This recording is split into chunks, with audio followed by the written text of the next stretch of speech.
Hey everyone, how's it going today? Happy Wednesday. I hope you are doing great. I cannot believe tomorrow's Halloween. We are almost done with October. How crazy.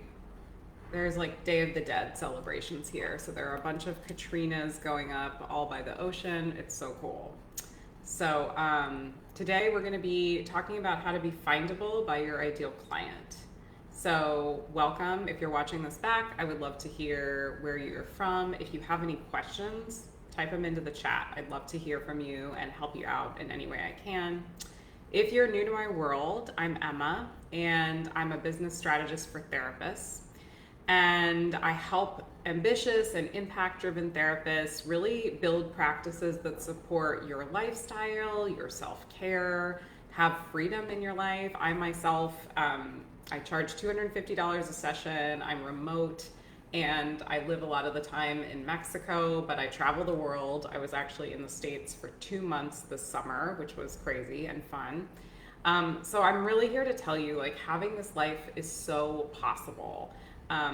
When I was really marketing my practice, I was spending 1 to 2 hours a week marketing. Now I don't really market at all, and I still get a fair number of calls every week.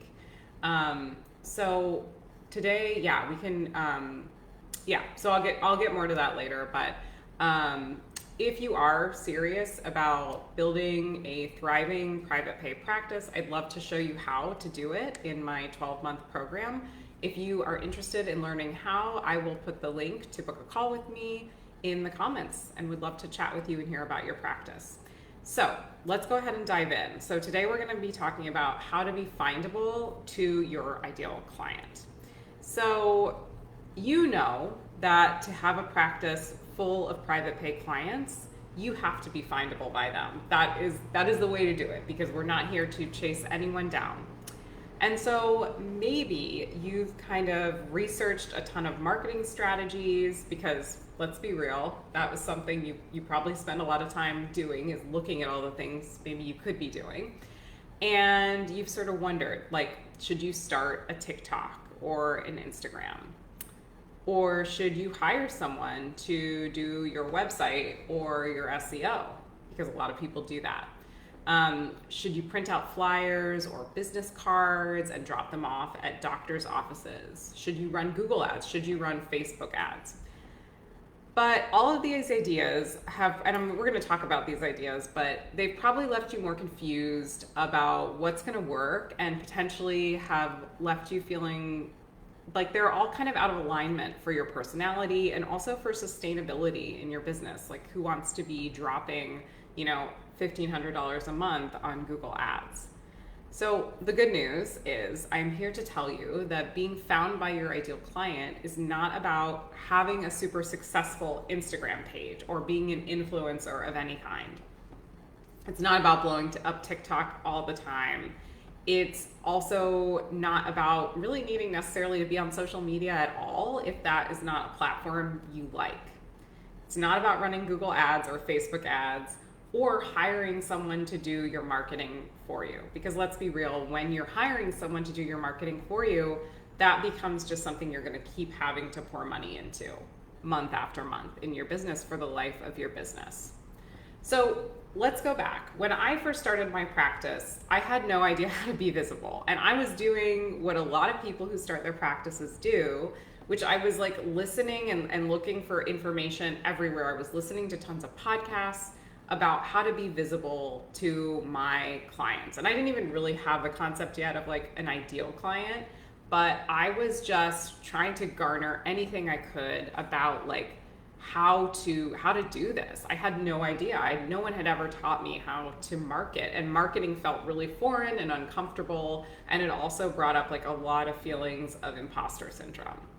So I did a lot of strategies that were sort of like throwing spaghetti at the wall, and I've talked about some of these before in some live trainings. I did things like business cards, and this is something a lot of people come to me and they're curious about. Business cards are generally something people kind of like throw away. Like, they get a business card and they like might look at it for 2 seconds, and then they'll like be like, how do I get rid of this as quick as I possibly can? No one is hanging on to business cards. as well as like people, when you hand them a business card, it's a very different moment often from the time they maybe hear about someone who might need your service, or they themselves recognize that they might need your service. It's hard to kind of like put those things together. You know, if we don't have regular repeated contact with someone and regular reminders of what they do, we're going to forget about them. So this one-time business card getting handed to us, not really going to make a difference. Additionally, like if you pass out business cards and you put them in like a restaurant, which I totally did, and in a yoga studio, people aren't really looking for a therapist in those times that they're, you know, at the yoga studio or at a restaurant or something. I did some public speaking, but it was not niche specific, so it didn't really help me at all. I had a really crappy website that I thought like, okay, a website, that'll be enough for people to know I exist, and it doesn't need to be perfect. I didn't even know what was wrong with it at the time, but I had a crappy website. I did pamphlets. I went to doctor's offices and put my stuff out there. I presented in some groups of lawyers, which again, not my ideal client.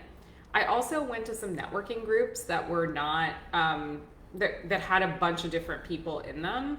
And these were not very helpful places for me in my niche. And a lot of the therapists who come to me looking for help, they've done some or a lot of these things. So another thing a lot of people will come to me having done is hiring out like web design and SEO stuff.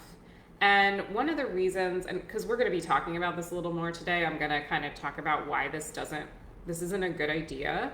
So hiring out web like copywriting, unless it's a copywriter who knows you, first of all, and your personality so specifically, as well as your niche, and is educated in the field of mental health, a lot of times when we hire out copy, it does not, first of all, land with our ideal clients. It doesn't capture who we are. It doesn't contain the level of knowledge and experience that you bring to this work that keeps you uniquely positioned to treat your ideal client, and that gives you your unique perspective on your ideal client. And it can kind of come across as a little bit like bland or just like not like you. Additionally, sometimes when we hire out web and SEO work, like people might have websites that just have a lot of like kind of annoying keyword stuffing done in them. And also a lot of SEO is not done by trained mental health professionals. So they may be using keywords that don't really have a lot to do with your niche or your anxiety. And the reason that, or I'm sorry, not anxiety, with your niche or your specialty. And the reason this is problematic is because this might, with keywords are the things that help Google know we're an expert in something. And if these random SEO specialists are saying we're an expert in anxiety and really we are experts at treating like bipolar disorder or something, we might be getting a ton of calls. And that's maybe not a good example because a lot of people would be good at treating anxiety. But for instance, if there's something you really don't like working with and this SEO person is putting these keywords all over your website, you might be getting a lot of calls from like wrong fit clients. Like you might get your website ranked for some of the words they're putting on your site, but you're not getting calls from your ideal clients and it's not connecting. So first of all, these people can make your site seem kind of generic and clunky, and also it's not going to necessarily attract your ideal client, as well as the fact that it requires you to keep pouring money into it, like month after month, year after year, as opposed to you having the power to know these really simple things to do to help yourself be found, which we're going to talk about what they are, so that you have the agency to control, like, you know, how your influx of clients, essentially. So another thing people have tried is the Google and Facebook ads route. And Google ads can be helpful for people. I'm not saying they're not. But oftentimes why they don't work is because people don't have their website set up successfully yet, and it's not SEO optimized, it's not speaking to their ideal client. So while your website might land somewhere on Google, it again might not be findable by your ideal client, and your ideal client might not be really desiring to work with you when they find your website. Facebook ads and Instagram ads, I think, are often a waste of time because people are not looking for a therapist when they're looking on Facebook and Instagram. That's just not how people who go about looking for a therapist who are willing to pay out of pocket for therapy look for a therapist. So I've mentioned this before, but a couple ways that people who are really serious about therapy and are willing to pay out of pocket look for a therapist is they will Google therapists, and they will also ask people. So they will try to get information from people they trust who might have a good referral for them. So the good news for all of you is that therapy is a service that people with money and intent actually go search for. So people are actually searching you out, which makes this an easier business to run than a lot of other businesses where people are maybe not necessarily searching on the web for coaching for nervous system healing or something like that. Maybe some people are, but therapy is something that people know about. It's only getting more popular and more accepted in the world.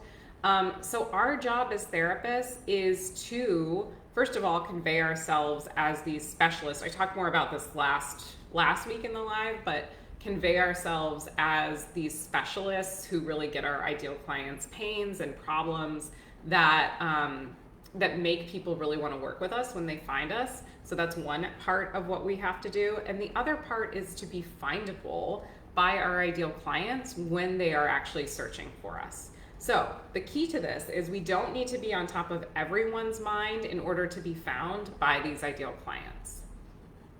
So, okay, so I said that the people, how do these people who are willing to pay out of pocket, they're probably looking for someone very specific to treat their problem. How are they looking for that specific person?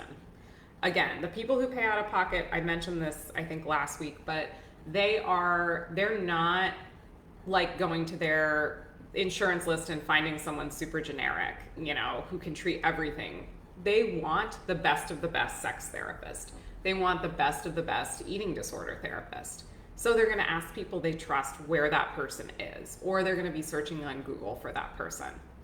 So my client, for example, Kayla, she was completely new. She was completely unlicensed, actually, and she didn't have a niche when she joined my program. So in addition to some other things to help her get found, we got her to start ranking on Google and started to get 4 calls a week to her practice. She got to page 1 of Google, and she got 6 private pay clients in just 12 weeks of us working together. So this is what I call my Google to session strategy, and I'm going to break it down for you and what it is and what we do. But it allows my clients to rank on Google, and it has filled my practice for years as well with amazing clients who are ready to get started and don't bat an eye at paying for out-of-pocket therapy. Actually, this week, I literally had someone 20 years old call, and when I told her my fee of $250, she was like, oh, that's not bad. Didn't bat an eye. And there's a few ways that we make that possible, but one of these is by being found by these right clients. So what did we do for Kayla? So as I mentioned, we had we helped her build an amazing website that really captured her special gifts and how she, sees her clients and their experiences, and she really empathized with them and their pain and used words that they would be using to describe their pain as well. She had incredible copy. And she was also doing a ton of really strategic networking with the right people, which is another important part of this we're not going to go as much into today, but I have other trainings about that. So we also really focused for her on her SEO. And I'm wondering, if you're watching this or you're watching it back, what do you know about SEO? How do you feel about SEO? I know it can be a super loaded and scary. I remember when I was sort of starting my practice, people would mention SEO and I would be like, ugh. That feels like something I do not want to touch. I do not want to explore at all. So SEO is search engine optimization, if you're unfamiliar with it. And it's really just a way of communicating with Google and communicating to your ideal client. So SEO, when we're quote unquote, it's called optimizing a page for SEO, we are really just conveying to Google that we are an expert in something so that Google knows, like when someone searches for EMDR therapy in, San Francisco, I'm putting this page up to the top. So it's just giving Google information that you are an expert in something. And then obviously we are also communicating that. It's both a practice of like communicating that to your ideal client, but also communicating it to Google. So the first part of this that I want to just kind of de-scare you. Yeah, Angela, I know SEO feels so overwhelming. It felt so overwhelming for me as well, but it's actually really not that hard. And once you have the tools and you kind of know how to do it, a lot of things you don't really have to change much on your site at all after you've done them one time. And then the things you do moving forward, which include like blogging and adding content to your site, you know how to optimize them for SEO. So you don't really have to like learn a bunch of new skills over again or do super complex things over again.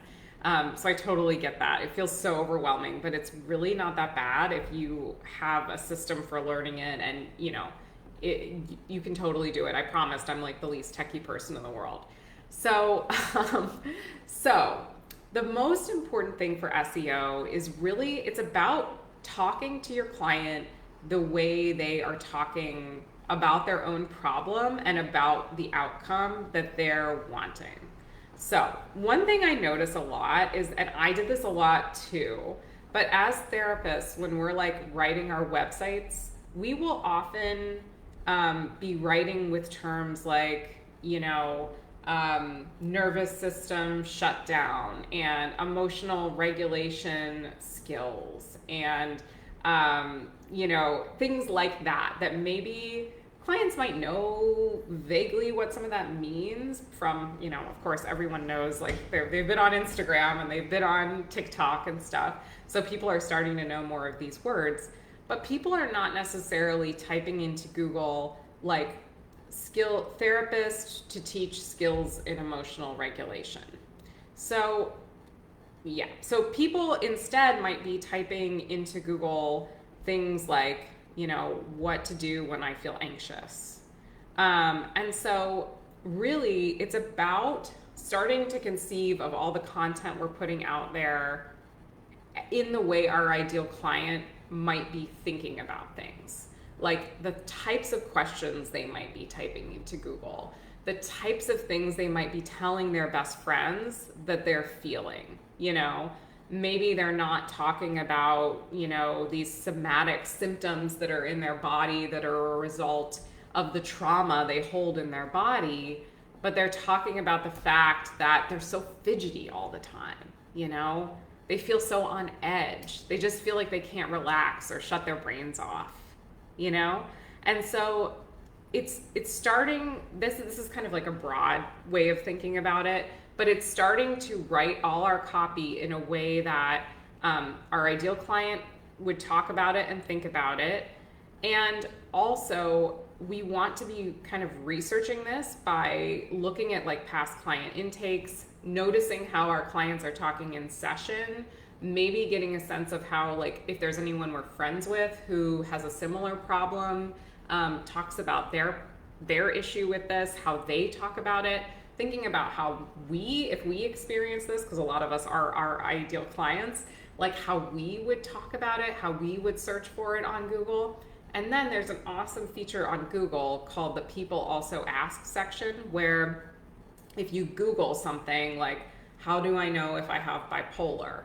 It will give you like a list of the other questions people might also ask. And this is such gold for like when you're just like deciding on content for your website or you're deciding on blog topics, because it really shows you like how people are searching, what they are exactly searching for. So this is something, this is a complex topic of like researching this. And it's not that hard once you do it, but there's a lot of tools out there that can help you get an understanding of like what people are searching for. Mangle's KW Finder is a really good one. And you can look in your state about what kinds of things people are searching for. And then you're going to be incorporating those keywords on your website, in addition to writing your copy in a way that again speaks to exactly how your ideal client thinks about their pain and talks about their pain. Because when they come to your site, their pain is very clear for them and it's very acute, and it's really what they're thinking about. They're not thinking about you. They're wanting to see that you get their pain. So I hope that helps a little, just with the this is the biggest part of SEO, honestly. I believe there are lots of things you might hear about, like slugs and meta descriptions, and it's not that bad. It's really just, you just figure out where to put this thing on your website, and again, you put it in, and you might tweak it at times, but you don't really have to do much with it after that. The bulk of what we're doing is writing content to our ideal client that speaks to our ideal client and meets them really where they're at and uses their language. And we really want that language to be simple. We don't want it to be above like a 6th grade language. So another thing I do to help my clients is like having a template that sort of clearly lays out like how to optimize your site for SEO. And it gives you like a website template so that you know kind of like what to put where to put these keywords that we're talking about as well. So with Kayla, what we did was we started integrating some of these keywords into her site. She worked with people who had first responder trauma and people who were searching for EMDR. And so we really made a point to speak to them about in the way that they would describe their experience, and also incorporate words that they would be searching for when they were looking on Google for a therapist. And she started to have people finding her site naturally. And this was just in 3 months. And SEO is a long game. So it's something that we're not typically going to see the benefits of it immediately. But man, the long-term effects, like once you are good in your SEO, in the SEO world, that you have to do some stuff to maintain it, including like that, putting quality content on your website. But it's a vehicle that can send you clients for the life of your practice. And I'm not saying you don't need to do any other marketing strategies, but this is a super powerful one for getting you found by your ideal clients. So we also, we did things like putting those keywords in her headings, which is a super helpful place to put them. We also monitored her SEO progress and saw, this is something I also give to my clients, is like tools for how to monitor, like where you are, how it's going, what are the things you could be writing about that would help you rank higher on Google. So you know exactly what to do. It's like translating like, okay, where am I to like exactly what I need to do to rank higher. She did blogging and she optimized her blogs for SEO. Thinking again about some of those topics people are searching for. What are the things they're typing into Google? We also worked on optimizing her Google business profile so that that's another way of helping yourself be findable, is to optimize that profile. And there are all kinds of tips and tricks for optimizing that. But combined with a killer website where your SEO is optimized and having a Google business profile, it is awesome. So again, these are things that I know it feels intimidating to do, totally know that. But it's something that we do know our ideal clients really well. And doing this kind of research and getting this kind of understanding of our ideal clients, I believe makes us a better clinician as well. Like when we are getting inside our client's head and thinking about things the way they're thinking about them, it can be an amazing growth experience for us as a clinician. It helps us get better and it helps us then be able to charge a higher fee in our practice. Like our marketing also helps us. So it's really not that hard. I'm here to tell you, like, I know that SEO is scary, but it's such a great way, especially as an introvert or if you're online, to help fill your practice. And like I said, it is a bit of a longer game. It's not an instant let's fill your practice overnight, and that's why we combine it with other strategies so that you have other angles you're hitting on. But it is such a great way of getting clients like while you sleep, essentially. So that's why this is one of the elements and in one of the big pillars of my program, which I call it Kismet Findability. And so this is like really about, like, again, like having you be able to be found by these clients without having to burn yourself out or be visible everywhere. So yeah, again, having that website that helps you stand out, in addition to helping that website be found and helping you be found by other people who are going to refer to you, because that's a very powerful element of this as well. And there's a lot of aspects of all these things, but this is kind of a broad overview. The other one is establishing expertise, and we sort of touched on this as well, but really helping you come across as the specialist, the person that these clients are going to want to work with, so that they're like rearranging their whole schedules to work with you. As you know, I've had some of my clients say that to them. And the last one is embodied support, and this is about supporting yourself, having a practice that really aligns with what you want. You're charging a fee you want, you're online if you want, or you're in person if you want, as well as like you're working the hours you want. You know, you're not seeing 30 clients a week unless you really want to for some crazy reason. And you're working the number of days a week you want. I work 2.5 days a week in my private practice, and I love that schedule, and I have for years. So this is also about supporting your current clients, like giving them a ton of value, and then serving your future clients as well. So like having this content be accessible to them and them getting value from it, and them finding sometimes even some healing in your content. So if you want to fill your practice with ideal clients and learn how the Liberated Practice Formula can help you do that in 90 days, drop an X in the comments, or just go ahead and book a call with me. I will go ahead and post that in the comments. But let me know if you have any questions, and it's so fun to be here with you all today and talk to you about this. Okay, have a good one. Happy Halloween.